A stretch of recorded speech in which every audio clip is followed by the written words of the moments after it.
Hello dear students, today we will study about topic friction. तो friction के ऊपर बेटा अपने आज बहुत इंपॉर्टेंट न्यूमेरिकल स्टडी करेंगे, जो आपको पता है कि बहुत इंपॉर्टेंट टॉपिक है। बच्चों को इसमें डाउट्स भी आते हैं बहुत, तो आज बेटा सभी डाउट्स आपके क्लियर हो जाएंगे। इस क्लास को देखने के बाद इस क्लास के नोट्स बना लेना साथ साथ, है ना। नोट्स बनाने के बाद अच्छे से टॉपिक सीखने के बाद आपका इसमें कोई भी डाउट नहीं रहेगा, आप बिल्कुल डाउट लेस बन जाएंगे इस टॉपिक के अंदर। चलिए बच्चों, करते हैं स्टार्ट। तो फ्रिक्शन को बेटा स्टार्ट करने से पहले मैं आपको इसके थ्योरेटिकल कॉन्सेप्ट कराता हूं पहले, ठीक है। तो पहले हम इसके थ्योरेटिकल कॉन्सेप्ट सीखते हैं, रिवाइज करते हैं। देखो बेटा, सबसे पहले हमारे पास हेडिंग है फ्रिक्शन फोर्स। तो बच्चों को पता होना चाहिए कि फ्रिक्शन फोर्स क्या होता है। तो वैसे डेफिनेशन तो बेटा आपको पता ही है इसकी, कि when an object tries to move on a surface, जब कोई ऑब्जेक्ट या कोई बॉडी किसी सरफेस के ऊपर मोशन की ट्राई करती है, मोशन को स्टार्ट करने की कोशिश करती है, तो क्या होता है, इसकी मोशन का बेटा अपोज होता है। जैसे मैं आपको ये समझाऊं कि ये एक बॉडी है, देखो ये है आपके पास एक बॉडी, ठीक है बच्चों। अब क्या होता है कि जैसे हम इस बॉडी के ऊपर एक फोर्स अप्लाई करते हैं, तो हम इसको चलाना चाहते हैं, हम इसको मोशन देने की ट्राई करते हैं, मूव करने की ट्राई करते हैं, तो क्या होता है कि इसके ऊपर एक अपोजिंग फोर्स लगता है। जो आपने अप्लाई किया ना फोर्स, उसको अपोज करने वाला एक फोर्स लगता है, जिस फोर्स को हम बोलते हैं एफ फ्रिक्शन, यानी कि हम इसे बोलते हैं फ्रिक्शन फोर्स। तो हमने क्या लिखा, when an object tries to move on a surface then an opposing force is developed between them which opposes the relative motion between them. This is called friction force. तो बच्चों, friction force क्या होता है कि ये motion को oppose करता है, ठीक है, रिलेटिव मोशन को अपोज करता है। जब भी हम किसी बॉडी को मोशन कराना चाहते हैं, तो इसकी अपोजिट डायरेक्शन में, अप्लाइड फोर्स के अपोजिट डायरेक्शन के अंदर एक फोर्स लगता है, जिसे हम बोलते हैं फ्रिक्शन फोर्स। आप ऐसे भी देखो बेटा कि अपने हाथों को रब करते हैं, ठीक है, तो हाथों को रब करते हैं तो हाथ गर्म हो जाते हैं। गर्म क्यों हो जाते हैं? क्योंकि जब एक बॉडी दूसरी बॉडी के ऊपर स्लाइड करती है, तो मोशन को अपोज करने वाला फोर्स लगता है, और अपोजिंग फोर्स के कारण क्या होगा बच्चों, बताओ। अपोजिंग फोर्स के कारण एनर्जी का लॉस होगा, काइनेटिक एनर्जी का लॉस होगा। किस फॉर्म में होगा काइनेटिक एनर्जी का लॉस? हीट की फॉर्म में होगा। इससे हीट डेवलप होती है। आपने बच्चों ये भी देखा होगा कि जो टायर्स होते हैं वो गर्म हो जाते हैं व्हीकल के। अगर कोई कार या ट्रक बहुत देर चल के आया हो, तो आप उसके टायर के ऊपर हाथ लगाओगे तो आपको गर्म लगेगा। क्यों? क्योंकि रोड के ऊपर जब टायर चलते हैं तो फ्रिक्शन होता है, फ्रिक्शन के कारण, फ्रिक्शन एक अपोजिंग फोर्स है, और इस अपोजिंग फोर्स के कारण काइनेटिक एनर्जी का लॉस होता है, और उस लॉस किस फॉर्म में होता है? हीट की फॉर्म में होता है। इसलिए टायर्स गर्म हो जाते हैं, हमारे हाथ भी गर्म हो जाते हैं, ये बॉडीज भी बेटा गर्म हो जाती हैं फ्रिक्शन के कारण। तो ये तो हमने देखा फ्रिक्शन की डेफिनेशन के बारे में। अब इसके जो छोटे छोटे पॉइंट्स हैं, देखो इसकी डायरेक्शन क्या होती है। तो आपने सीख लिया कि opposite to applied force and always tangential, ठीक है। ये डायरेक्शन हमेशा इसकी अपोजिट टू अप्लाइड फोर्स, यानी कि अपोज करती है मोशन को, और टेंजेंशियल होती है, क्योंकि सरफेस के बीच, दोनों सरफेस के बीच में, ये दोनों सरफेस को जो टच करने वाली लाइन है उसके अलोंग होती है, यानी कि ये डायरेक्शन कैसी होती है? टेंजेंशियल होती है। अब सबसे इंपॉर्टेंट बात जो बच्चों के मन में आती है, वो क्या है बताओ, कि ये फोर्स क्यों लगता है, इसका रीजन क्या है? बहुत सिंपल है बेटा इसका reason, intermolecular attraction force between the bodies. Bodies के बीच में लगने वाले बेटा इंटरमोलिक्यूलर फोर्सेज। आपको बच्चों को पता है कि हर सब्सटेंस के बीच में क्या होते हैं? इंटरमोलिक्यूलर फोर्सेज होते हैं, ठीक है। जो सॉलिड में ज़्यादा होते हैं, लिक्विड में कम होते हैं, गैसेज में सबसे कम होते हैं। तो इंटरमोलिक्यूलर फोर्सेज जो अपने पढ़ते हैं, कोहेशन फोर्स, एडहेशन फोर्स के बारे में अपने स्टडी करते हैं केमिस्ट्री में, इंटरमोलिक्यूलर फोर्सेज के फॉर्म में जो फोर्स होते हैं, तो वो बच्चों क्या करते हैं? हमेशा अट्रैक्शन के होते हैं। तो इंटरमोलिक्यूलर अट्रैक्शन फोर्स होता है, यानी कि ये बॉडी जब आगे जाती है, तो ये सरफेस होती है, दोनों के मॉलिक्यूल्स के बीच में जो अट्रैक्शन होता है उसको जाने नहीं देगा, बॉडी दूर जाएगी वो उसको वापस खींचेगा, इसलिए एक अपोजिंग फोर्स डेवलप होता है। इसलिए बेटा फ्रिक्शन सॉलिड में ज़्यादा होता है, क्योंकि इंटरमोलिक्यूलर फोर्सेज भी क्या होते हैं? सॉलिड्स में ज़्यादा होते हैं, लिक्विड में उससे कम होते हैं, गैस में सबसे कम होते हैं। तो फ्रिक्शन की हम स्टडी भी बेसिकली किस में करेंगे इस चैप्टर में? सॉलिड के अंदर करेंगे, क्योंकि सॉलिड में बच्चों फ्रिक्शन क्या होता है? सबसे ज़्यादा होता है। नेक्स्ट बात आती है इसकी डिपेंडेंस। फ्रिक्शन फोर्स जो होता है बेटा, depend upon the nature of contact surface, ये उनकी नेचर पर डिपेंड करता है, but does not depend upon area, ठीक है। वैसे भी बेटा सोचो, इंटरमोलिक्यूलर फोर्सेज होते हैं वो नेचर के ऊपर डिपेंड करते हैं। कुछ सॉलिड ऐसे होते हैं जिनमें एडहेशन या कोहेशन फोर्सेज ज़्यादा होते हैं, तो उनमें फ्रिक्शन फोर्स ज़्यादा लगेगा, जिनमें इंटरमोलिक्यूलर फोर्सेज ज़्यादा होंगे। ये बेटा एरिया पर डिपेंड नहीं करता है। वैसे इसकी डिपेंडेंस अच्छे से सीखने के लिए हम क्या करेंगे, आगे जब नेक्स्ट पेजेस के ऊपर चलेंगे तो हम बेटा इसका फॉर्मूला सीखेंगे, कि फ्रिक्शन का जो फॉर्मूला होता है वो म्यू इंटू एन होता है, ठीक है। जहां म्यू क्या होता है? फ्रिक्शन कॉफिशिएंट, ये कांस्टेंट होता है, ठीक है, जो नेचर पर डिपेंड करता है, कॉन्टैक्ट सरफेसेज की नेचर के ऊपर डिपेंड करता है, ठीक है। तो इसके बारे में तो हम आगे स्टडी करेंगे। और एन जो होता है ये नॉर्मल रिएक्शन फोर्स होता है, और एन की वैल्यू जनरल केस में mg होती है। तो फ्रिक्शन की डिपेंडेंस बेटा हमें समझ आ जाएगी, यहाँ पर m पर, g पर या म्यू पर डिपेंडेंस होती है, एरिया पर डिपेंड नहीं करता है। एरिया की बात मैं ऐसे कह रहा हूँ क्योंकि इसके ऊपर एक कंसेप्चुअल क्वेश्चन बेटा एग्जाम में आया हुआ है, why is the width of tyres of heavy vehicle kept larger. देखो, जैसे ट्रक होते हैं बेटा, उसके टायर चौड़े होते हैं, ठीक है, जितना हैवी व्हीकल होगा। साइकिल के टायर चौड़े नहीं रखे जाते हैं, बाइक के, साइकिल के टायर पतले होते हैं, लेकिन ट्रक के टायर बहुत चौड़े होते हैं। तो इसका कारण क्या होता है? कई बच्चे सोचते हैं कि इसमें फ्रिक्शन का रोल होता है। नहीं बेटा, this has nothing to do with friction. इसका फ्रिक्शन से कोई रोल नहीं होता है, ठीक है। फिर क्योंकि फ्रिक्शन जो होता है वो एरिया पर डिपेंड नहीं करता। फिर टायर का एरिया क्यों बढ़ाते हैं? टायर चौड़े इसलिए रखते हैं बच्चों, क्योंकि प्रेशर क्या होता है? Force upon area. तो एरिया ज़्यादा होने से प्रेशर क्या हो जाता है? कम हो जाता है, ताकि रोड के ऊपर प्रेशर नहीं पड़े। अगर एक ही पॉइंट के ऊपर ज़्यादा भार अगर फोर्स लगेगा ना, तो रोड धंस जाएगी वहाँ से। समझ गए ना बेटा बात? तो इसलिए जैसे अपने सुई होती है, नीडल, तो ये नीडल होती है वो हाथ में अंदर चुभ जाती है। क्यों? क्योंकि एरिया कम होगा तो वो प्रेशर क्या हो जाता है? उस पॉइंट के ऊपर ज़्यादा हो जाता है, ठीक है। तो एक फिंगर से जैसे प्रेशर देंगे या किसी पॉइंट के ऊपर, तो क्या होता है कि एरिया कम तो प्रेशर ज़्यादा लगता है। तो ट्रक्स का केस आप बेटा समझ गए कि ट्रक वगैरह में क्या होता है कि फोर्स वैसे ही ज़्यादा हो गया, क्योंकि फोर्स उनका mg हो गया। तो mg ज़्यादा होने से उनका प्रेशर ज़्यादा हो गया। अब इस प्रेशर को रिड्यूस करने के लिए क्या करते हैं? एरिया को बढ़ा देते हैं, जिससे प्रेशर वापस कम हो जाता है, ठीक है। तो ये बेटा आपने क्वेश्चन सीख लिया कि ट्रक के टायर चौड़े क्यों होते हैं। इसका रोल फ्रिक्शन से लेना देना कोई नहीं होता है। तो बेटा इस फर्स्ट पेज के अंदर आपने नोट्स बना लो इसके जल्दी से। आपने क्या सीखा कि फ्रिक्शन एक ऐसा फोर्स है जो रिलेटिव मोशन को अपोज करता है। अब तुरंत ही कोई पूछेगा भी क्यों अपोज करता है, तो आप उसको कहोगे कि इंटरमोलिकुलर फोर्सेज होते हैं मैटर्स के बीच में, सरफेस के बीच में, मॉलिक्यूल्स के बीच में इंटरमोलिकुलर अट्रैक्शन फोर्स होते हैं। तो इसलिए बॉडी दूर जाती है तो उसको वापस वो खींचता है। इसके कारण बेटा एनर्जी का लॉस होता है हीट की फॉर्म में, जिसलिए हीट बनती है, ठीक है। हाथों में भी हीट बनती है, ट्रक के टायर में भी हीट बनती है। जहां जहां फ्रिक्शन होता है वहां वहां हीट बनती है, और इसकी डायरेक्शन हमेशा टेंजेंशियल होती है और अपोजिट होती है अप्लाइड फोर्स के, ठीक है। तो नोट कर लो, फिर अपने चलते हैं नेक्स्ट पॉइंट के अंदर, ठीक है। नेक्स्ट पॉइंट भी हमारा थ्योरेटिकल होगा। चलिए फर्स्ट पॉइंट को नोट करने के बाद हम सेकंड पॉइंट के ऊपर चलते हैं। अब बेटा आपको सीखना होगा स्टैटिक फ्रिक्शन, लिमिटिंग फ्रिक्शन, यानी मैक्सिमम स्टैटिक, ये भी स्टैटिक ही है। और फिर हम सीखेंगे इसके बाद काइनेटिक फ्रिक्शन। तो इसको समझने के लिए, इस बात को सीखने के लिए हम आपको पहले एक प्रैक्टिकल एक बात बताते हैं। देखो यहाँ पे हम आपको सिखाते हैं कि हमें यहाँ पे कैसे सीखना है इसको। देखो मान लो बच्चों आपके पास एक बॉडी है, आपके पास एक हैवी बॉडी है। ये मान लो कोई हैवी बॉडी है, टेबल हो सकती है, जैसे हैवी टेबल है, ठीक है, मेज है भारी, अलमीरा है कोई। अब हमें उसको धकेलना है, ठीक है, यानी कि हमें उसको पुश करना है, ठीक है। तो जब हम बेटा उसको पुश करेंगे तो हम उसके ऊपर फोर्स लगाएंगे। तो क्योंकि वो बहुत हैवी है, अगर हैवी है तो उसको आपको समझ के बेटा, एक अलमीरा है, एक टेबल है या बॉडी है, बहुत हैवी है, तो हैवी को खींचने के लिए या पुश करने के लिए या पुल करने के लिए हमें फोर्स भी ज़्यादा लगाना पड़ेगा, क्योंकि बहुत भारी चीज़ है, कम फोर्स से तो वो चलेगी नहीं, है ना। अलमीरा को धकेलना है तो आपको पता है बच्चों को कि फोर्स तो ज़्यादा लगाना पड़ेगा।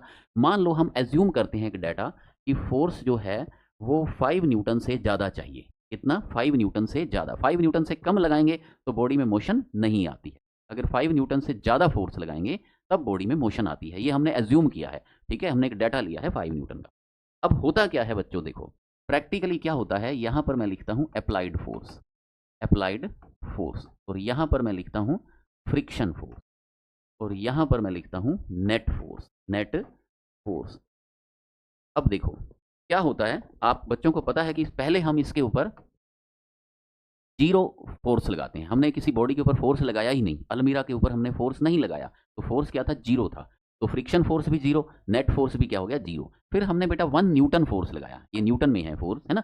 तो 1 न्यूटन से क्या भारी अलमीरा या भारी बॉडी क्या चलेगी? इसको 1 न्यूटन से नहीं चलेगी। तो ऐसा क्यों होता है बेटा? क्योंकि फ्रिक्शन फोर्स लगता है, क्योंकि वो जिस सरफेस के ऊपर रखी हुई है उनके बीच में फ्रिक्शन है, ठीक है। तो आप अप्लाइड फोर्स 1 न्यूटन करते हो, फ्रिक्शन भी 1 न्यूटन हो जाता है, और फ्रिक्शन बैक साइड में लगता है। ये मोशन को क्या करता है बताओ? अपोज करता है, ठीक है, एफ फ्रिक्शन। और अप्लाइड भी आपने 1 न्यूटन किया और फ्रिक्शन भी कितना लगा? 1 न्यूटन। तो नेट फोर्स बच्चों कितना हो जाएगा इसका बताओ? जीरो हो जाएगा। इसका क्या मतलब हुआ बच्चों बताओ? कि अभी बॉडी चलेगी नहीं 1 न्यूटन से, आपने क्या किया? और ज़्यादा कर दिया 2 न्यूटन, लेकिन फ्रिक्शन फोर्स भी 2 न्यूटन हो जाता है, तभी तो नेट फोर्स कितना हो जाता है बताओ? जीरो हो जाता है। फिर आप इसको कितना करोगे? 3 न्यूटन, फिर ये फ्रिक्शन भी 3 न्यूटन, नेट फोर्स फिर जीरो हो गया। फिर आप इसको कितना करोगे? 4 न्यूटन, तो फ्रिक्शन भी 4 न्यूटन, नेट फिर जीरो हो गया। 5 न्यूटन, फ्रिक्शन भी 5 न्यूटन, ये फिर नेट फोर्स जीरो हो गया। पर 5 न्यूटन से ज़्यादा करते ही, जैसे आपने इसको किया 6 न्यूटन, तो फ्रिक्शन जो होगा यहाँ पे, फ्रिक्शन जो होता है टूट जाता है एकदम से, 5 न्यूटन से भी कम हो जाता है, यानी कि यहाँ से वापस फ्रिक्शन 4 न्यूटन हो जाता है। इसका रीजन अभी बताएंगे। और नेट कितना हो गया? 6 माइनस 4, 6 आपने अप्लाई किया, 4 यहाँ पे लगा, तो नेट कितना होगा? 2 न्यूटन। तो बॉडी क्या आ जाती है? मोशन में आ जाती है। लेकिन पहले ऊपर वाली बात देखो, ये बेटा अभी समझाते हैं, बच्चों को लगेगा भी ये क्या हुआ, इसका रीज़न क्या है, ये अभी बेटा हम आपको एक्सप्लेन करते हैं। पर पहले मैं आपको ये जीरो वाली स्टैटिक कंडीशन के बारे में आपको बताता हूँ। देखो अब इनको, ये तो मैंने आपको बात समझाई है, अब इस बात को आप लिखोगे कैसे? देखो static friction, when an external force is applied to an object जब किसी बॉडी के ऊपर बेटा आपने एक्सटर्नल फोर्स लगाया, yet the object remains at rest, the friction acting on it is called static friction।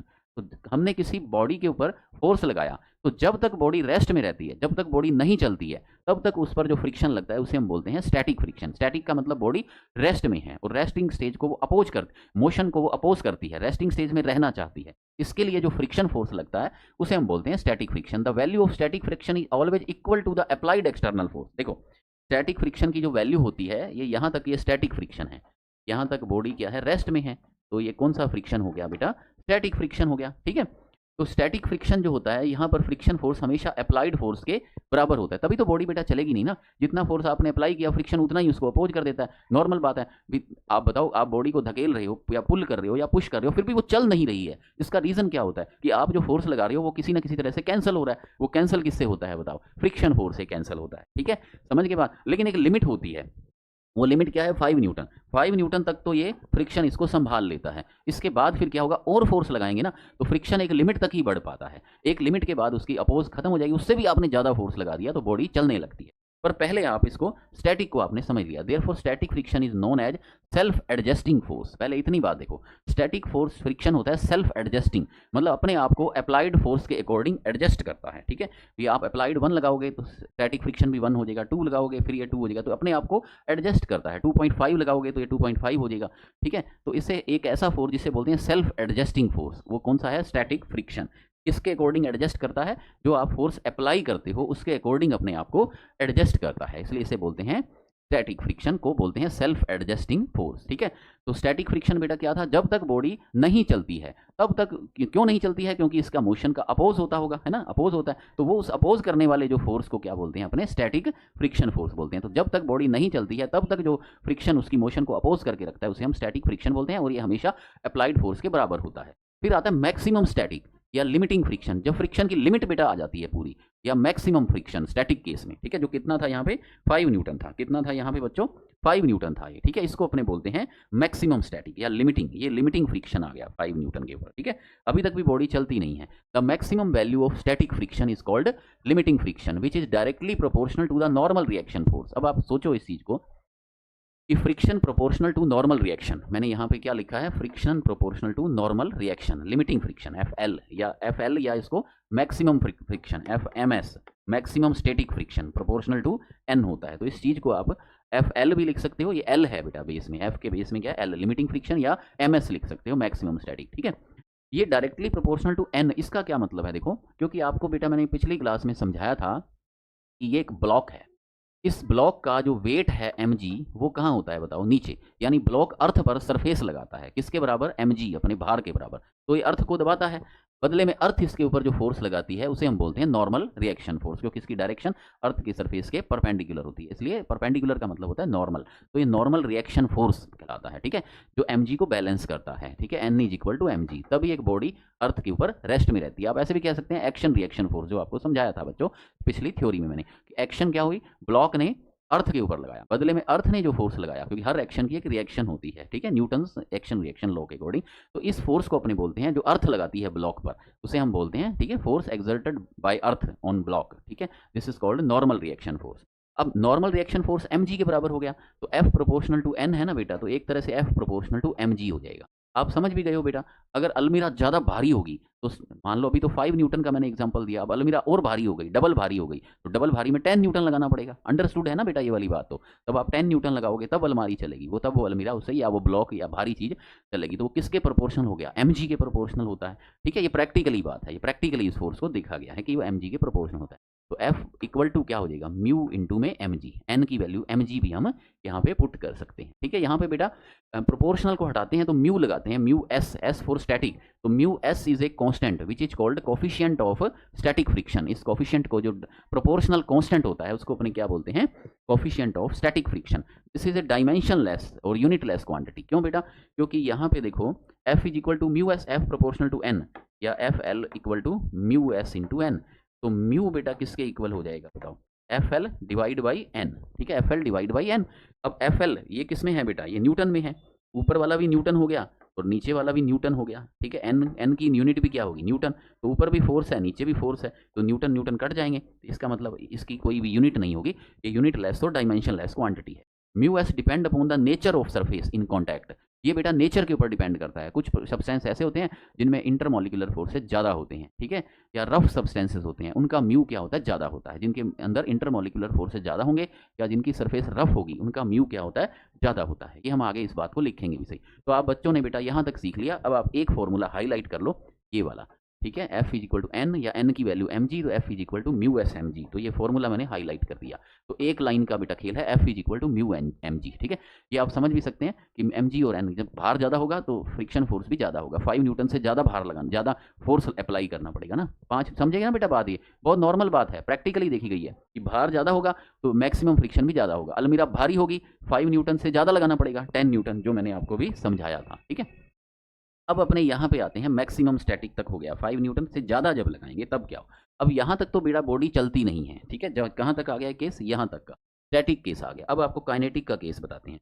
जब हम 5 न्यूटन से ज़्यादा लगाते हैं, 5 न्यूटन से ज़्यादा लगाने पर बॉडी बेटा चलने लगती है, ठीक है। जब बॉडी चलने लगती है तो उसे हम बोलते हैं काइनेटिक फ्रिक्शन। ये देखिए, ये हमने सीख लिया बेटा, स्टैटिक फ्रिक्शन, ठीक है। एक लाइन में कहें तो बॉडी रेस्ट में है तो जो फ्रिक्शन लगता है वो स्टैटिक फ्रिक्शन, ठीक है। वो अपोज करता है, वो सेल्फ एडजस्टिंग होता है और अप्लाइड फोर्स के इक्वल होता है। और जब इसकी मैक्सिमम वैल्यू आ जाती है तो उसे हम बोलते हैं मैक्सिमम स्टैटिक, जिसका फॉर्मूला होता है, ठीक है, F L is equal to mu S M G, जो एम जी के डायरेक्टली प्रोपोर्शनल होता है। एरिया पर ये डिपेंड नहीं करता है, वो बात भी आपको समझ में आ गई।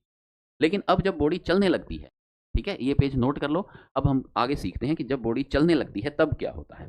देखो, when the external force applied to an object is greater than limiting friction, जब बेटा लिमिटिंग फ्रिक्शन से ज़्यादा फोर्स अप्लाई करते हैं तब बॉडी में मोशन आ जाती है। 6 न्यूटन लगाया, क्योंकि 5 न्यूटन तक तो लिमिटिंग था, 5 से ज़्यादा लगाते ही 5.1 या 5.2 या 5.5, मैंने एग्जांपल के लिए आपको 6 से समझाया था।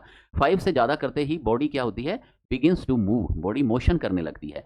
Then the friction force acting on the object during motion is called kinetic friction. तो जब बॉडी चलती है तब उसके ऊपर जो फोर्स लगता है मोशन की स्टेज में, उसे हम बोलते हैं काइनेटिक फ्रिक्शन बोलते हैं। फॉर्मूला सेम है बेटा इसका, ठीक है। वो एफ लिमिटिंग था, वो म्यू स्टेटिक इंटू एन था। ये एफ काइनेटिक है, ये म्यू काइनेटिक इंटू में एन है। फॉर्मूला बेटा दोनों का क्या है, सेम है, बिल्कुल समझ में आ गई बातें।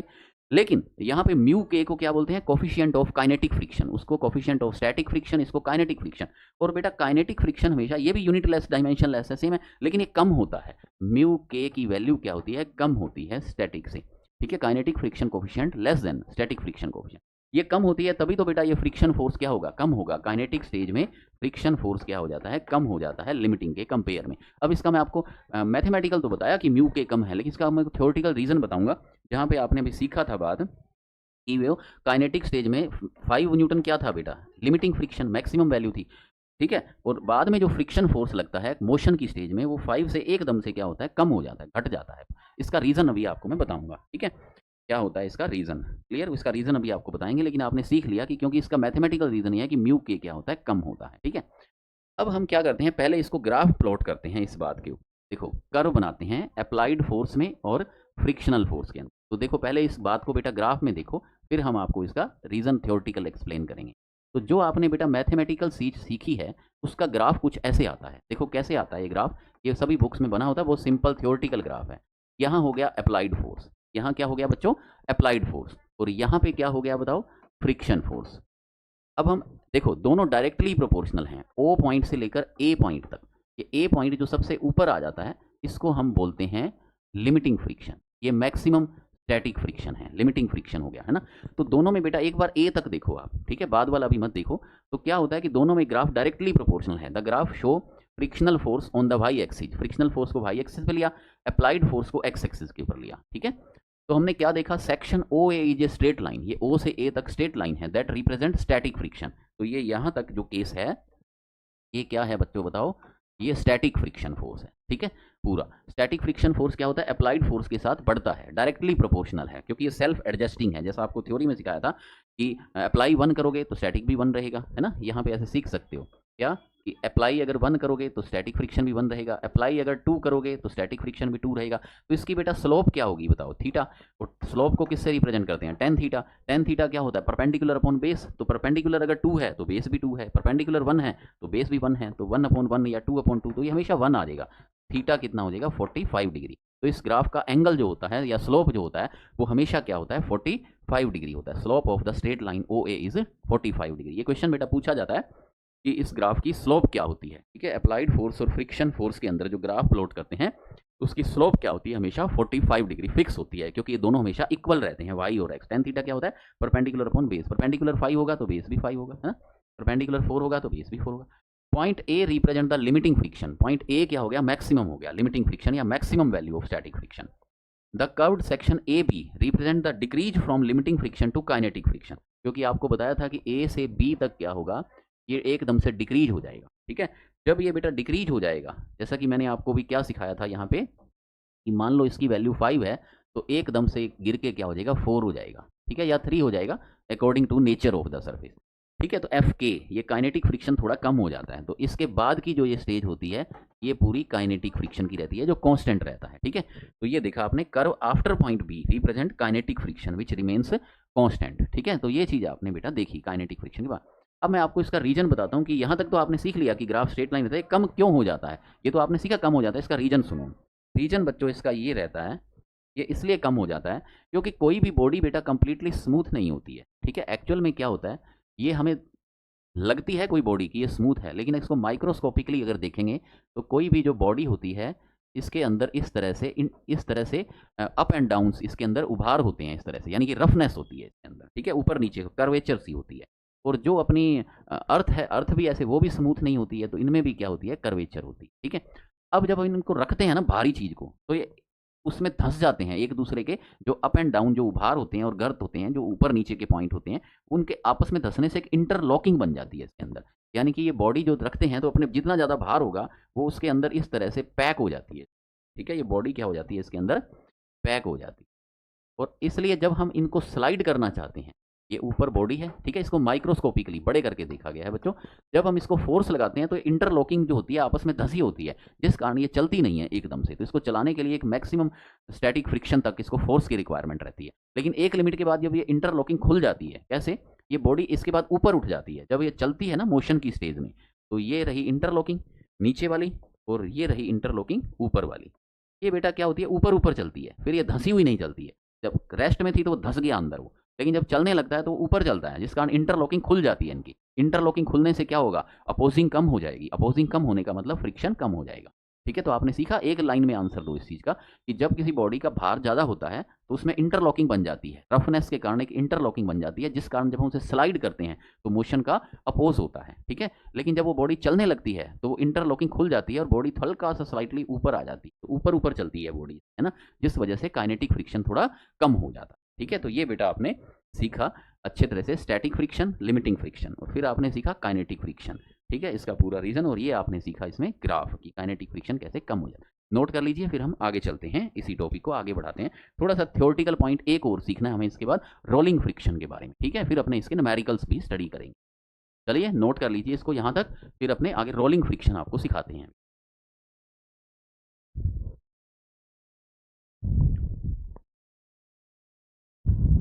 देखो बच्चों, रोलिंग फ्रिक्शन क्या होता है, बहुत कम होता है स्लाइडिंग के कंपेयर में। कैसे कम होता है, क्यों होता है, ये आपको भी सिखाता हूं मैं। Rolling friction, when an object such as ring, disc, cylinder और sphere rolls on a surface, then both और one of the surface is pressed slightly. बेटा क्या होता है, जब कोई टायर होता है, जैसे टायर मान लो रबड़ का है तो टायर दब जाता है अगर रोड मजबूत है तो। ठीक है, और अगर मान लो टायर मान लो लोहे का है या लकड़ी का टायर है कोई पक्का मजबूत, और जो फ्लोर है वो कमजोर है, दस रेत वाली सैंडी फ्लोर है ना, तो वो फ्लोर दब जाती है। ठीक है, कैसे बेटा, आप अच्छे से सीखो कि एक टायर जब चलता है, कोई भी व्हीकल का जो टायर होता है, तो टायर जब वहाँ पे चलता है ना, जब, तो वो प्रेस करता है उस पॉइंट से, जिस कारण क्या होता है, वो सरफेस थोड़ी सी दब जाती है, वहाँ पे एक हल्का सा खड्डा बन जाता है, ऐसे समझ लीजिए। ठीक है, हल्का सा प्रेस ही हो जाता है वहाँ से, तो एक स्मॉल बम्प और deformation in the surface is produced in front of the object. अब ये रोल करेगा ना बेटा, जब आगे बढ़ेगा तो इसको लगातार एक चढ़ाई चढ़ना पड़ेगा। Therefore the rolling body climbs on a bump continuously. ठीक है, तो इस बम्प के ऊपर, यानी कि इस उभार के ऊपर, इसको लगातार ऊपर जो चढ़ा हुआ सरफेस के ऊपर चढ़ना पड़ता है टायर को। तो जब टायर ऊपर चढ़ेगा तो वो बैक बेटा रिवर्स मारेगा, तो उस जो अपोजिंग फोर्स जो रोलिंग के कारण जो प्रोड्यूस होता है, रोलिंग मोशन के अंदर जो प्रोड्यूस होता है, उसे अपने बोलते हैं रोलिंग फ्रिक्शन। तो ये थोड़ा सा अलग है, लेकिन ऑलमोस्ट बात वही है कि मोशन को अपोज करता है। बात इतनी लिखनी है, अभी रोलिंग होती है ना, तो जब वो दब जाता है आगे से सरफेस, तो वो क्लाइंबिंग उसको करनी पड़ती है, डिफॉर्मेशन हो जाती है। इस डिफॉर्मेशन के कारण जो फोर्स लगता है उसको अपने बोलते हैं रोलिंग फ्रिक्शन, ठीक है। तो कंटिन्यूसली इसको ऊपर चढ़ना पड़ता है, जिस कारण बैक फोर्स लगता है। It causes an opposing force in the motion which is known as rolling friction, ठीक है। तो जब भी कोई बॉडी रोल करती है तो एक स्मॉल बम्प या डिफॉर्मेशन बन जाती है, जिस कारण रोलिंग बॉडी को क्लाइंब करना पड़ता है, ऊपर चढ़ना पड़ता है, एक चढ़ाई चढ़नी पड़ती है, ठीक है। क्लाइंब्स होने बम्प कंटिन्यूस। लेकिन बेटा यहाँ पे एक थोड़ा अलग है, ये फॉर्मूला आपको प्रैक्टिकली जो बनाया गया है ये आपको याद में रखना है थोड़ा, कि रोलिंग फ्रिक्शन का जो फॉर्मूला होता है होना क्या चाहिए था, म्यू आर एन, जो कि एफ एस था तो यहाँ म्यू एस था स्टैटिक लिमिटिंग फ्रिक्शन, और जब काइनेटिक था तो कि लिमिटिंग में लिमिटिंग था या एस में, यहाँ स्टैटिक में स्टैटिक था, काइनेटिक में काइनेटिक था, तो रोलिंग में रोलिंग। लेकिन इसके डिवाइड बाई आर भी होता है यहाँ पे आर क्या है बेटा, रेडियस ऑफ टायर या बॉडी, ये रोलिंग करने वाली बॉडी की रेडियस होती है कैपिटल आर। ये फॉर्मूला कैसे बनता है, इसकी डेरिवेशन हमें नहीं बताई हुई है बुक्स के अंदर, मैं आपको हालांकि इसका आइडिया दे दूंगा, लेकिन सिलेबस में डेरिवेशन नहीं है, ये फॉर्मूला छोटा सा है, तो आपको यहाँ पे याद कर लेना है। और ये भी याद रखना है कि डिवाइड बाई आर हो गया, ठीक है, इस वजह से फिर ये फ्रिक्शन बहुत ही कम हो जाता है, क्योंकि इसमें रेडियस से डिवाइड हो जाता है, और जितनी बड़ी रेडियस होगी उतना ही फ्रिक्शन और भी इसमें कम हो जाएगा, ठीक है। अब इसकी डायमेंशन थोड़ी चेंज हो गई है बेटा। अच्छा एक बात और, स्टैटिक फ्रिक्शन सबसे ज़्यादा था, ठीक है, काइनेटिक थोड़ा कम हो गया था, और रोलिंग सबसे कम होता है, इसीलिए व्हीकल्स में टायर लगाए जाते हैं, क्योंकि रोलिंग फ्रिक्शन का जो कोफिशिएंट है ये म्यू आर, ये भी कम होता है, ठीक है। क्यों बेटा, क्योंकि इसमें इंटरलॉकिंग जो होती है उसको असल में स्लाइड करना ही नहीं है, अपोज नहीं करेगी, क्योंकि इसमें टायर को घुमा देना है, तो इसकी इंटरलॉकिंग समझ गए ना बात। जैसे ये इंटरलॉकिंग बनी थी, तो ये टायर अगर यहाँ पे है तो जैसे इसको घुमाएंगे तो ये ऊपर उठ जाएगा, तो स्लाइड करने में तो क्या होता है, इंटरलॉकिंग फंसी होती है, घुमाएंगे ना इसको, स्लाइड तो करना ही नहीं है, तो उसको यूँ रोटेट कर देना है, तो वो इंटरलॉकिंग के ऊपर चढ़ता है, बस एक बम्प के ऊपर जरूर ये चढ़ता रहता है, लेकिन उसको स्लाइड के कंपेयर में जो अपोजिंग फोर्स है, स्लाइड करना मुश्किल होता है बॉडीज को। इसीलिए बेटा जो अलमारी होती है भारी, उसमें टायर लगा दी जाए तो क्या होगा, हम उसको आसानी से चला पाओगे, समझ गए ना बात। क्योंकि रोलिंग फ्रिक्शन बहुत ही कम हो जाता है, क्योंकि इसमें टायर को घुमाना है, उसमें इंटरलॉकिंग का सारा केस है, घुमाते वक्त इंटरलॉकिंग सही तरह से उसको अपोज नहीं कर पाती है, ठीक है। तो यहाँ पर बेटा क्या हुआ, आपने देखा कि रोलिंग फ्रिक्शन बहुत ही कम हो जाता है, और लेकिन एक खास बात है इसमें, डायमेंशन। एक तो फॉर्मूला इसका याद करना है इस पेज के ऊपर, फिर फॉर्मूला कैसे बना मैं थोड़ा बहुत आपको आइडिया दे दूंगा, डेरिवेशन सिलेबस में नहीं है, पर मैं आपको थोड़ी सी बता दूंगा अगले पेज के ऊपर, पहले आप याद कर लो, ठीक है। अभी तक आपने 2 लाइन याद की है कि normal formula mu into N था, काइनेटिक में काइनेटिक, लिमिटिंग में लिमिटिंग, ठीक है, और यहाँ डिवाइड बाई आर है। कंपैरिजन हो ही गया इसमें फ्रिक्शन टाइप में कि स्टैटिक वाला, स्लाइडिंग वाला सबसे ज़्यादा है, काइनेटिक उससे थोड़ा कम है, मोशन की स्टेज में थोड़ा कम हो जाता है इंटरलॉकिंग ऊपर होने की वजह से, और रोलिंग सबसे कम होता है, ठीक है।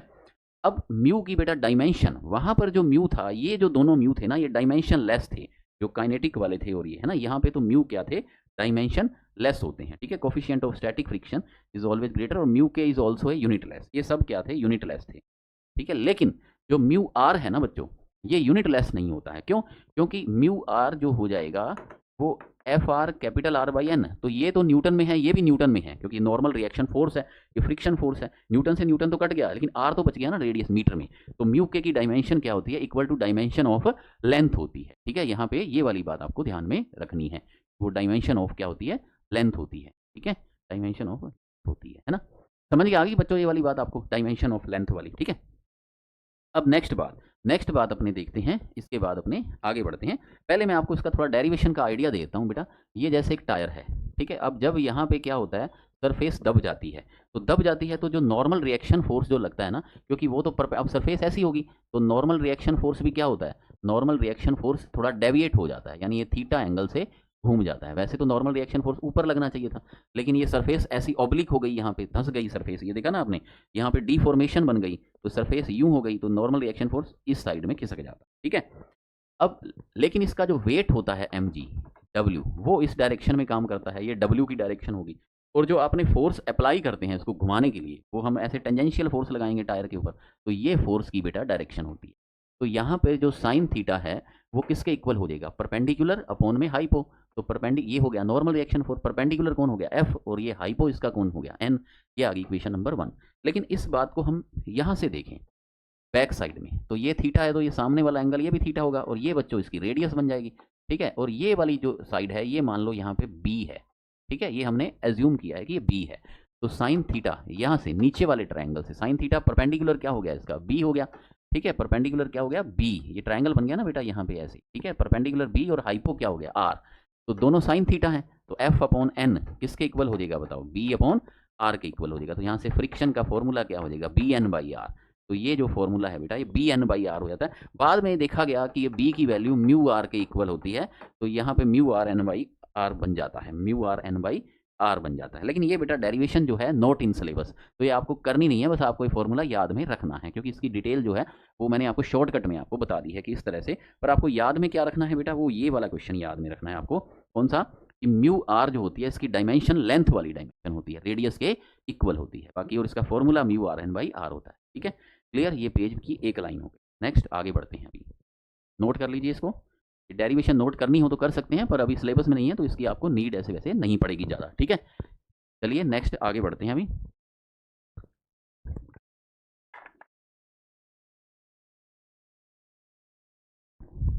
देखो बच्चों, आगे क्या होता है, हम अब कुछ क्वेश्चन पढ़ने के लिए तैयार हैं। थ्योरेटिकल नोट्स आपकी थ्योरी पूरी याद हो चुकी है बच्चों को, थ्योरी में अच्छे से एक्सपर्ट बन चुके हैं, है ना। तो अपने पहले इसके ऊपर क्वेश्चन सीखते हैं। Which one of the following statement is incorrect? कौन सी स्टेटमेंट इनकरेक्ट है? ये थ्योरेटिकल क्वेश्चन है। Rolling friction is smaller than sliding, बिल्कुल सही है बेटा। आपने अभी यही तो सीखा कि रोलिंग वाला फ्रिक्शन कम होता है स्लाइडिंग से, तभी तो जो अलमीरा होती है उसको स्लाइड करने के बजाय उसमें टायर लगा दिए जाएं, भारी चीज़ों में टायर लगा दें तो उसको आसानी से अपने एक प्लेस से दूसरे प्लेस तक मूव कर सकते हैं, शिफ्ट कर सकते हैं। ठीक है, क्योंकि रोलिंग फ्रिक्शन स्मॉलर होता है। ये तो करेक्ट है। हमें इनकरेक्ट स्टेटमेंट दी, limiting value of static friction is directly proportional to the normal reaction force. ये भी सही है बेटा कि लिमिटिंग फ्रिक्शन होता है वो directly proportional to normal reaction. ये तो हमारी याद करने वाली लाइन है, F L is equal to mu S N होता है। ठीक है, friction force opposes the relative motion, ये तो हमारी डेफिनेशन है बेटा कि फ्रिक्शन फोर्स रिलेटिव मोशन को अपोज करता है। नेक्स्ट बात, coefficient of sliding friction, coefficient of sliding friction mu S has dimension of length, ये बेटा रॉन्ग है स्टेटमेंट, है ना। तो ये फोर्थ है इसका आंसर, ये इनकरेक्ट स्टेटमेंट, क्योंकि ये तो डायमेंशन लेस होता है। म्यू एस क्या होता है? डायमेंशन लेस होता है। और डायमेंशन ऑफ लेंथ वाला क्यों होता है? म्यू आर होता है, ये स्लाइडिंग नहीं होता है, रोलिंग वाला होता है, जो भी आपने सीखा था। म्यू आर होता है ना बेटा, इसकी जो डायमेंशन होती है लेंथ के इक्वल होती है। ठीक है बेटा, तो ये थ्योरेटिकल क्वेश्चन आपने, इसने तो स्लाइडिंग वाला बोल दिया ना, तो यहाँ पे ये इनकरेक्ट हो गया। तो ये बेटा थ्योरेटिकल क्वेश्चन था, नोट कर लिया सभी बच्चों ने। अब अपने पढ़ते हैं इसके ऊपर, न्यूमेरिकल स्टार्ट करते हैं। देखो ये है बच्चों आपके पास न्यूमेरिकल नंबर 1, ये जो नीट में आया हुआ है। चलिए हम इसको सीखते हैं बच्चों। अब हम पहले न्यूमेरिकल नंबर 1 को स्टडी करते हैं। देखो क्या है numerical number 1, on the horizontal surface of a truck a block of mass 1 kilogram is placed, mu दिया है, truck is moving with acceleration 5 metre per second square, then the friction force on block will be. देखो बच्चों सीखो क्या है ये, इसका कहना है कि एक ट्रक है या एक बस है, ये मोशन कर रही है। ठीक है, मान लो ये आगे की ओर जा रही है, इधर इसका एक्सीलरेशन दिया हुआ है 5 मीटर पर सेकंड।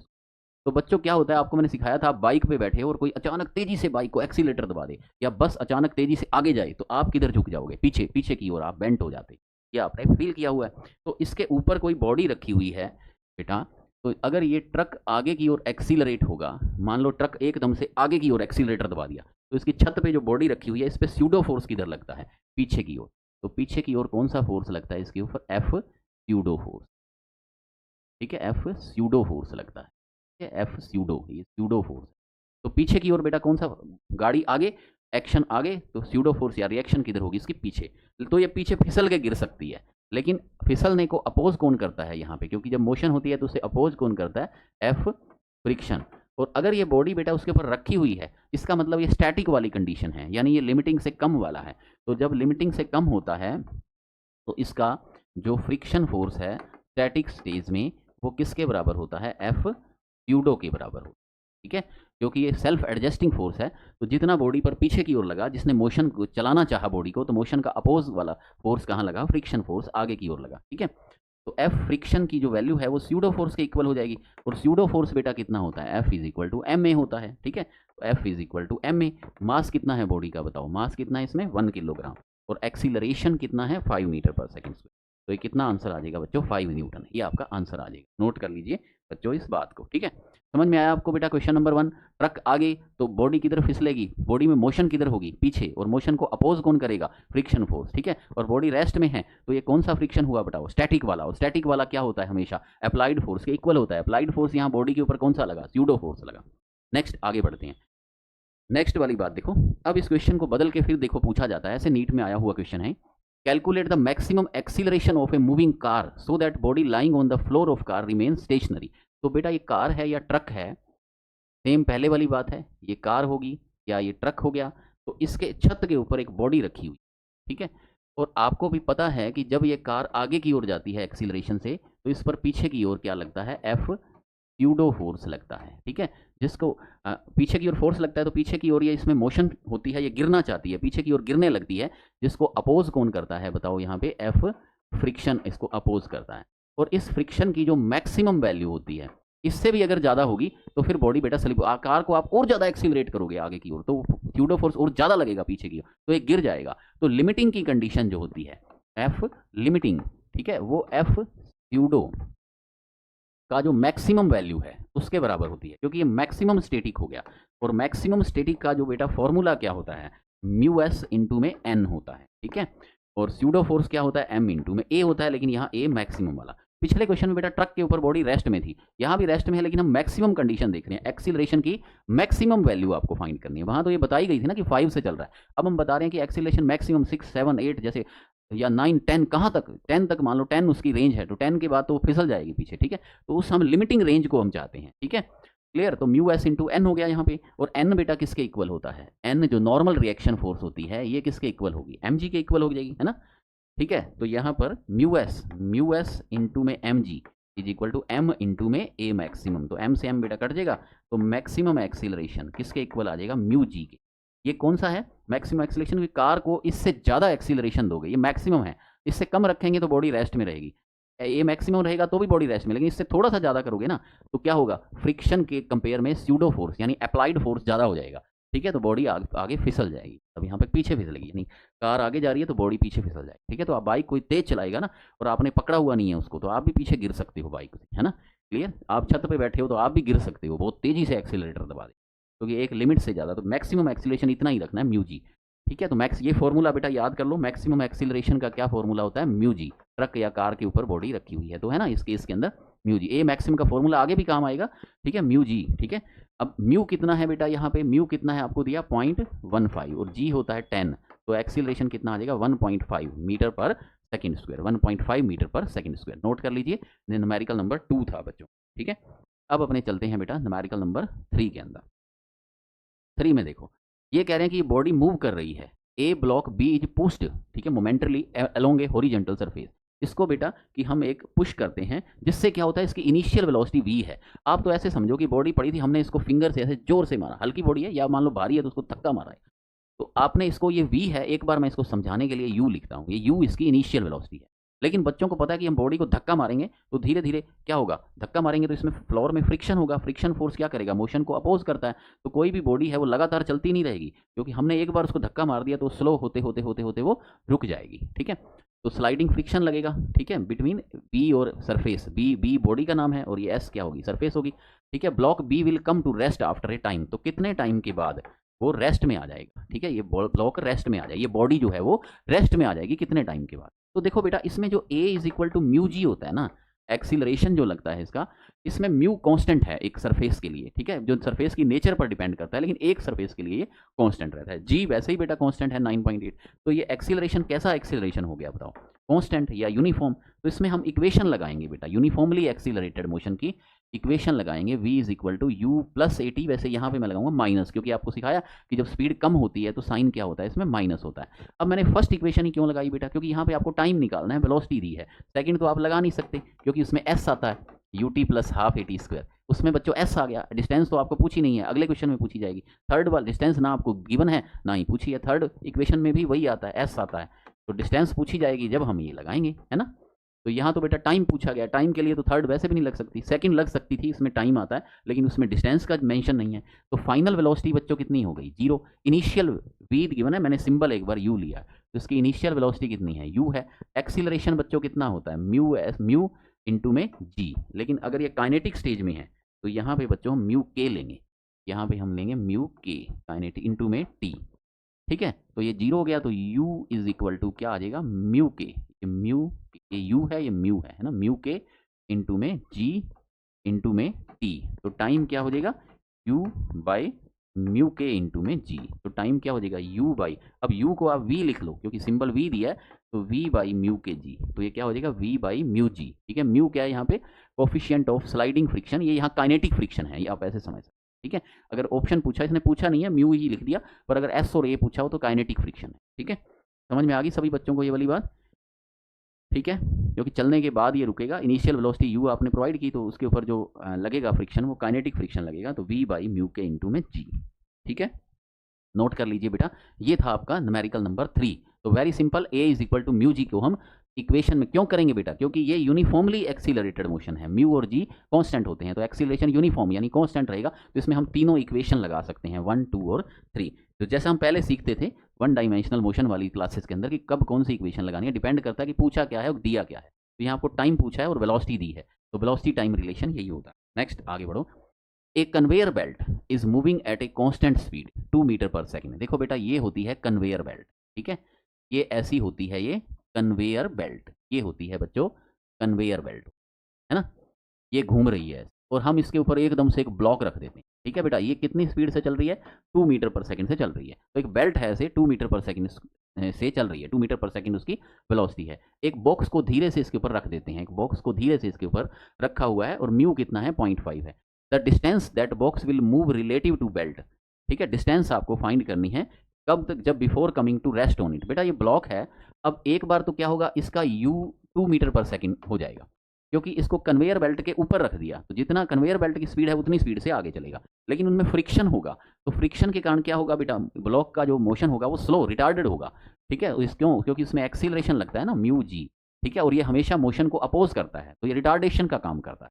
फ्रिक्शन वाला जो एक्सीलरेशन है ये हमेशा बेटा माइनस का होगा, क्योंकि ये मोशन को अपोज करता है। तो इन्होंने पूछा है कि कितनी डिस्टेंस चल के ये रुक जाएगा। तो देखो बेटा, इसमें कौन सी इक्वेशन लगेगी, इसमें टाइम ना गिवन है ना ही हमें टाइम पूछा है, तो फर्स्ट और सेकंड तो बेटा लग नहीं सकती, क्योंकि इसमें टी आता है। तो हमें इसमें क्या है, वेलोसिटी गिवन है, इनिशियल फाइनल वेलोसिटी गिवन है, फाइनल वेलोसिटी गिवन है 0, फाइनल वेलोसिटी क्या होगी 0, एस पूछा गया है। तो कौन सी इक्वेशन लगेगी, V square is equal to U square minus 2as। ठीक है, तो इसमें आपको वी कितना गिवन है 0, यू स्क्वायर आपको गिवन है, अभी यहाँ रखते हैं, पहले ए की वैल्यू रख लें, म्यू जी इंटू में एस हो गई। तो यू स्क्वायर किसके इक्वल हो जाएगा, U square is equal to 2 mu G into में एस। अब यू कितना था 2 मीटर पर सेकंड, तो 2 का स्क्वायर 4 हो जाएगा, और म्यू कितना है यहाँ पे 0.5, जी कितना होता है 10, और एस आपको बच्चों निकालनी है, फाइंड करनी है एस। तो कितना आ जाएगा 2 इंटू 1 हो गया, तो 4 इज इक्वल टू 1 इंटू में 10 एस। तो एस बच्चों क्या हो जाएगा 4/10 यानी कि 0.4 मीटर। तो 0.4 मीटर चलने के बाद वो रुक जाएगा, 0.4 मीटर चलने के बाद रुक जाएगा। समझ गए बेटा। तो आपने एक ब्लॉक धीरे से रखा, पहले कन्वेयर बेल्ट 2 की स्पीड से चल रही थी, तो ब्लॉक उसके ऊपर आ गया, वो भी 2 की स्पीड से चलेगा। लेकिन जब दो बॉडी में रिलेटिव मोशन होती है तो उसका क्या होगा, एकदम से अपोज होगा उसके अंदर, है ना, तो वो धीरे धीरे फ्रिक्शन के कारण उसमें रिटार्डेशन आएगा। ठीक है, तो इसमें क्या होगा, रिटार्डेशन आते आते धीरे धीरे वो रुक जाएगा, लेकिन तब तक वो थोड़ा आगे चला जाएगा। तो कितना वो आगे जा चुका होगा, 0.4 मीटर के बाद वो रुक जाएगा। ठीक है, क्लियर। रिटार्डेशन क्यों हुआ, क्योंकि फ्रिक्शन लगा है दोनों सरफेस के बीच में। अगर ये फ्रिक्शन कब कम किया जाता है, स्मूथ, अगर ये स्मूथ सरफेस होती ना बेटा, तो क्या होता, फिर इसमें फिर ये नहीं रुकना था। ठीक है, क्लियर, वो बात आगे बताते हैं। चलो यहाँ तक आपने समझ में आ गई है आपके बात। नेक्स्ट हम आगे चलते हैं नेक्स्ट न्यूमेरिकल में। ठीक है, इसके ऊपर हमें बहुत सारे न्यूमेरिकल बेटा सीखने हैं। ठीक है, कल की क्लास भी फ्रिक्शन के न्यूमेरिकल्स के ऊपर होगी। आज अपने 7 न्यूमेरिकल सीखेंगे। ये 5 नंबर न्यूमेरिकल देखो, इसमें क्या है, consider a car moving along a straight horizontal road with speed 72 kilometre per hour. तो कार की स्पीड बेटा है 72 kilometre per hour. Kilometre per hour को मैंने सिखाया था 5/18 कर देंगे तो मीटर पर सेकंड में ये बदल जाएगा। तो ये कितना आ जाएगा 20 आ जाएगा, 20 metre per second. Coefficient of friction tyre and road कितना है बताओ, म्यू कितना है बेटा 0.5 है। ठीक है, shortest distance in which car can be stopped. तो कार की वेलोसिटी 0 करनी है, कितनी डिस्टेंस होगी, शॉर्टेस्ट का मतलब फ्रिक्शन मैक्सिमम लगे, तो ये लिमिटिंग स्टैटिक वाला केस है। ठीक है, तो फिर से देखो V square is equal to U square minus 2as। आपको कैसे पता लगा, यू दिया है आपको, वी म्यू दिया है, वी दिया है और एस पूछा गया है। ठीक है, तो वी स्क्वायर तो 0 हो गया, सेम बात की कार को स्टॉप करना है, और यू स्क्वायर माइनस एक्सीलरेशन क्या होगा, म्यू जी इंटू में एस होगा, क्योंकि स्पीड कम होती है। ठीक है, तो आपने बेटा देखा कार को हम एक्सीलरेटर रेस देना बंद कर दें, एक्सीलरेटर से पैर हटा लिया, तो कार धीरे धीरे धीरे धीरे क्या होगी, स्लो पढ़ते पढ़ते रुक जाएगी, है ना। तो कितनी डिस्टेंस चल के रुकेगी, U square is equal to 2 mu G into में एस। ये अपने बेटा फाइंड कर सकते हैं, तो एस क्या आ जाएगी, यू स्क्वायर बाई 2 म्यू जी, ये एस का फॉर्मूला आ जाएगा। और अगर वैल्यू पूछी है तो यू की वैल्यू 20 है ना बेटा, तो 20 का स्क्वायर 20 इंटू 20 कर लो ना, 400, 20 इंटू 20 बाई 2 इंटू में म्यू कितना है इसमें 0.5 और जी कितना है 10 है। तो 0.5 इंटू 10 कितने हो गए बताओ, 0.5 इंटू 10 हो गया 5, 5 इंटू 2 10, तो कट के कितना आ जाएगा 40 मीटर आ जाएगा, कट कर लेना इसको, तो 40 मीटर आंसर आ जाएगा। ठीक है बेटा, तो देखो इसमें तीनों क्वेश्चन में आपने देखा क्या है, जो अपने न्यूमेरिकल अभी सीखे लास्ट वाले जो हैं। ठीक है, ये देखो आप देखो 1 और 2 न्यूमेरिकल में तो आपने फॉर्मूला सीखा, फ्रिक्शन और स्यूडो फोर्स इक्वल होते हैं, और मैक्सिमम वैल्यू के लिए एक्सीलरेशन की वैल्यू क्या आ जाती है, म्यू जी। ठीक है, मैक्सिमम वैल्यू कितनी होती है, म्यू जी। जब ये मैक्सिमम वैल्यू अप्लाई होती है तब ये रुक जाता है। ठीक है, तो रुकने में टाइम कितना लगेगा, यहाँ आपने एक्सीलरेशन लगाया तो म्यू जी, तो यहाँ पे टाइम आ गया, टाइम की वैल्यू आ गई, और ये डिस्टेंस आ गई। तो आपने तीनों इक्वेशन बस आपने लगानी है यहाँ पे। ये डिस्टेंस की वैल्यू आ जाएगी बेटा एस की, फॉर्मूला पूछे तो एस का फॉर्मूला भी हो गया। ये हो गया आपके 5 न्यूमेरिकल। अब अपने चलते हैं न्यूमेरिकल नंबर 6 के अंदर, जो है एक हमारा इंपॉर्टेंट न्यूमेरिकल। नोट कर लें बेटा इस चीज़ को, 5 न्यूमेरिकल्स को। अब अपने चलते हैं न्यूमेरिकल नंबर 6 के अंदर। देखो बच्चों, ये है आपके पास न्यूमेरिकल नंबर 6। देखो, एक ब्लॉक है जिसका मास 10 किलोग्राम है, उसे एक रफ हॉरिजॉन्टल सरफेस पर रखा गया है, जिसका कोफिशिएंट ऑफ फ्रिक्शन कितना है, 0.5 है। ठीक है, और उसके ऊपर फोर्स 100 न्यूटन लगाया जाता है, then acceleration of the block will be. देखो, इसका ये कहना है बच्चों कि एक ये ब्लॉक है, इसके ऊपर क्या है, फोर्स लगाया जाता है 100 न्यूटन का, तो इसका आप एक्सीलरेशन बताओ। करोगे बेटा इसको ट्राई एक बार, ठीक है, आप वीडियो को पॉज करके इसको ट्राई कर सकते हो बच्चों। देखो, अब आपने फोर्स बेटा 100 न्यूटन लगाया, ठीक है। आप तो ये बताओ कि मैक्सिमम स्टैटिक से ज़्यादा है या कम है, हो सकता है बॉडी क्या पता चले ही नहीं। तो एफ लिमिटिंग, पहले मैं एफ लिमिटिंग इसका निकालता हूँ, जो म्यू इंटू एन होता है या म्यू इंटू एम जी होता है। तो लिमिटिंग फ्रिक्शन फोर्स की वैल्यू क्या आएगी, म्यू है 0.5 और मास कितना है बॉडी का 10 किलोग्राम, और जी भी कितना है 10 है। तो ये कितना आ जाएगा बच्चों, यहाँ पे 50 न्यूटन आ गया। इसका मतलब इसमें 50 न्यूटन का फोर्स बैक साइड भी लगता है, और ये 100 न्यूटन जो है ये 50 न्यूटन से तो ज़्यादा हो गया ना बेटा। तो नेट फोर्स कितना बच गया, एफ नेट कितना आ जाएगा, 100 तो आपने अप्लाई किया, और लिमिटिंग कितना लग रहा है 50, तो नेट फोर्स कितना लग गया 50 न्यूटन। और एफ नेट किसके इक्वल होता है, एम ए के, क्योंकि एफ नेट होता है एम इंटू में ए। एफ नेट 50 हो गया, मास कितना था इसका, 10 किलोग्राम था ना बेटा, मास कितना था इसका 10 किलोग्राम, ठीक है, इंटू में ए, तो ए कितना आ जाएगा इसका 5 मीटर पर सेकेंड स्क्वायर। तो यहाँ पर बच्चों आपने देखा कि आपने 100 लगाया, लेकिन फोर्स फ्रिक्शन उसको अपोज भी तो करता है ना, तो नेट फोर्स 100 थोड़ी बचा। अच्छा एक बात बताओ, अगर ये फोर्स 40 न्यूटन होता तो इसका आंसर क्या आता, मान लो आपको 40 न्यूटन दिया हो, तो आप पहले लिमिटिंग देखो, लिमिटिंग 50 आ रहा है सॉल्व करने पे, सॉल्व करने के बाद लिमिटिंग 50 आ रहा है, तो हमने 40 लगाया है, तो इसका मतलब क्या हुआ कि बॉडी चलेगी नहीं, 50 से कम है तो चलेगी नहीं, तो उसका एक्सीलरेशन कितना आएगा, 0। तो तब यहाँ 0 भी होता ऑप्शन में, ठीक है, यानी वो रेस्ट में ही रहती, ठीक है। तो अगर 50 से ज़्यादा है, 60 है तो नेट कितना बच जाता, 10 बच जाता, 100 है तो नेट कितना बच जाएगा, 50 बच जाएगा। तो ये बेटा एक बहुत इंपॉर्टेंट क्वेश्चन था, ये भी आपने, इस टाइप के क्वेश्चन भी आपने सीख लिए जो कॉमन पूछे जाते हैं आपके एग्जाम में। अब बेटा हम सीखते हैं न्यूमेरिकल नंबर 7। चलिए देखो, न्यूमेरिकल नंबर 7, ये लास्ट क्वेश्चन है अपना आज की क्लास का। देखो, इसमें बेटा क्या है कि एक block of mass m is contact with cart C, ये यहाँ पे है। पहले मैं आपको इस न्यूमेरिकल को समझाने से पहले मैं आपको एक पॉइंट इसके ऊपर क्लियर कर दूं, थ्योरी का पॉइंट। देखो कैसा बच्चों, क्या होता है कि ये मान लो एक वॉल है, दीवार है, ठीक है, ये मान लो ये दीवार है। अब दीवार के ऊपर मैं ऐसे ब्लॉक रख दूं, एक ब्लॉक को, क्या ये यहाँ टिक जाएगा क्या बताओ, वर्टिकल, ये एक दीवार है, उसके ऊपर मैं एक पत्थर को रख दूं, या अपना जो मोबाइल है मैं इसको इसके ऊपर रख दूं बोर्ड पे, क्या टिक जाएगा क्या बेटा, नहीं, नीचे गिर जाएगा वो तो ये पत्थर तो नीचे गिर जाएगा। आप कहोगे सर क्या मजाक कर रहे हो, ये पत्थर ऐसे टिकेगा ही नहीं। एक मेथड है बेटा इसको टिकाने का, बहुत सिंपल है, इसको ऐसे प्रेस करके रखो, तो मोबाइल को रखो और उसको प्रेस करके रखो दीवार के साथ, तो अब ऐसा क्या हुआ, प्रेस करने पे हुआ क्या बताओ बेटा, क्या होता है, इसका mg नीचे लग रहा था इसलिए गिर गया, गिरा क्यों, क्योंकि वेट mg नीचे लग रहा है और नीचे इसके कुछ है ही नहीं, नीचे कुछ रखा ही नहीं हुआ, तो वो नीचे गिर जाएगा। लेकिन जब आप इसको दबाओगे, इसको ऐसे आप फोर्स लगाओगे, तो इसको जब आप प्रेस करोगे तो ये दीवार के ऊपर फोर्स लगा, इसने, आपने पत्थर को दबाया, पत्थर ने दीवार के ऊपर फोर्स लगाया F, तो इसके बदले में इसको नॉर्मल रिएक्शन बनेगी, मिलेगी। और फ्रिक्शन फोर्स हमेशा क्या होता है, म्यू एस इंटू एन होता है।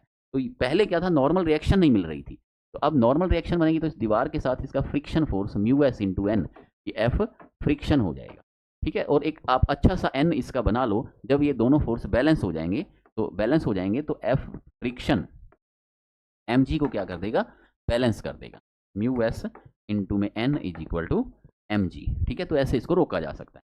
तो आपने, ये तो बेटा कॉमन बात है, आप सीखते हो कि दीवार के ऊपर आप दाब दे के, प्रेस करके, दबा के आप किसी बॉडी को रख सकते हो, लेकिन आपको उसका फिजिक्स समझ में आया कि उससे क्या होता है, जब आप नहीं प्रेस करते हो तो mg नीचे गिरा देता है, क्योंकि तब नॉर्मल रिएक्शन नहीं लगती ना, फ्रिक्शन फोर्स की ये n क्या हो जाती है, 0 हो जाती है, तो फ्रिक्शन फोर्स लगता ही नहीं है।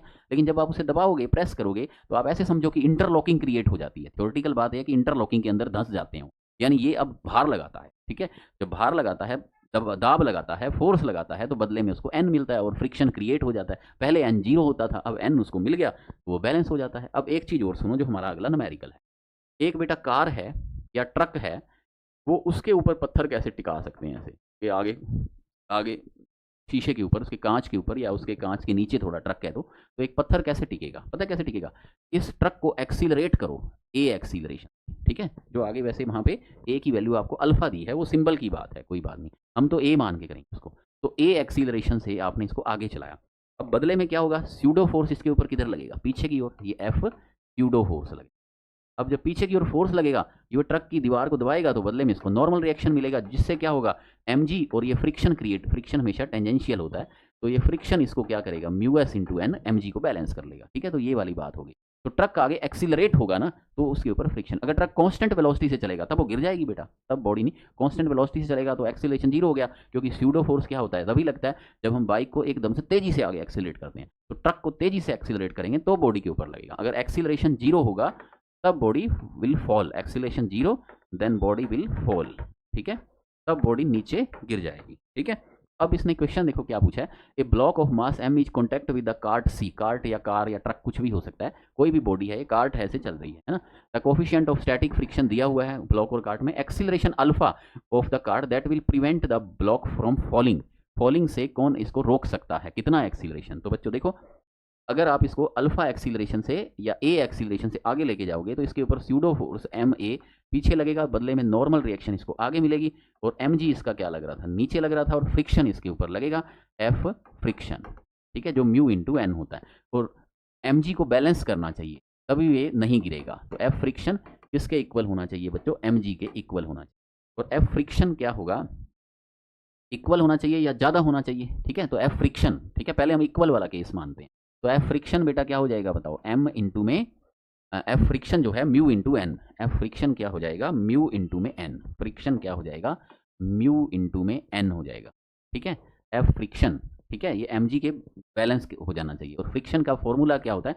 एम जी नीचे लग रहा है और फ्रिक्शन ऊपर लग रहा है, और फ्रिक्शन का फॉर्मूला क्या होता है बेटा? म्यू इंटू एन होता है, ठीक है, म्यू इंटू एन। और एन कहाँ से मिला? एन बेटा किसके इक्वल होगा? स्यूडो फोर्स एम ए के, तो म्यू एन किसके इक्वल हो जाएगा? एम ए के is equal to M G, तो एम से एम बेटा कट जाएगा, तो एक्सीलरेशन क्या हो जाएगा? जी बाई म्यू के इक्वल आ जाएगा, या इससे ज़्यादा होना चाहिए। अगर एक्सीलरेशन बेटा ज़्यादा होगा तो स्यूडो फोर्स ज़्यादा लगेगा, तब तो वो टिका ही रहेगा ना इसके ऊपर, ठीक है, लेकिन कम नहीं होना चाहिए। अगर ये बेटा फ्रिक्शन फोर्स कम हुआ एम जी से, एम जी के बराबर या ज़्यादा रहना चाहिए। अगर फ्रिक्शन फोर्स बेटा कम हो गया, नॉर्मल रिएक्शन, अगर मान लो एक्सीलरेशन कम होगा तो एम ए कम हो जाएगा, स्यूडो फोर्स कम लगेगा, तो फिर नॉर्मल रिएक्शन कम हो जाएगी, नॉर्मल रिएक्शन कम हो जाएगी तो फ्रिक्शन कम हो जाएगा, है ना। तो इसका एक्सीलरेशन क्या है? कम नहीं होना चाहिए, इससे ज़्यादा हो सकता है, जी बाई म्यू के ज़्यादा या इसके बराबर होना चाहिए। मैंने बराबर वाली कंडीशन आपको मैंने सिखाई थी। तो A greater than A alpha, या A should be greater than और equal than G by mu, ये बेटा अपना आंसर आ जाएगा। समझ गए बेटा? तो ये बेटा एक आपका बहुत अच्छा क्वेश्चन था, लेकिन अभी फ्रिक्शन की बातें बेटा कंप्लीट नहीं हुई है, कि अभी हम नेक्स्ट क्लास में भी हम फ्रिक्शन के ऊपर बहुत अच्छे न्यूमेरिकल करने वाले हैं, थोड़े टफ वाले न्यूमेरिकल भी आएंगे नेक्स्ट क्लास में। तो जल्दी ही मिलते हैं बेटा अपने नेक्स्ट क्लास में। अपनी स्टडी अच्छे से करते रहिए, स्पीड को बेटा, स्पीड को थोड़ा थोड़ा बढ़ाते रहो, क्योंकि एग्जाम नज़दीक आ रहे हैं, ठीक है। तो 5% डेली ये सोचो कि हमें थोड़ा स्पीड से पढ़ना है, ठीक है, टाइम तो सबके लिए सेम ही होता है। चलिए बच्चों, मिलते हैं जल्दी ही नेक्स्ट क्लास में फ्रिक्शन के न्यूमेरिकल्स के साथ। Wish you all the best.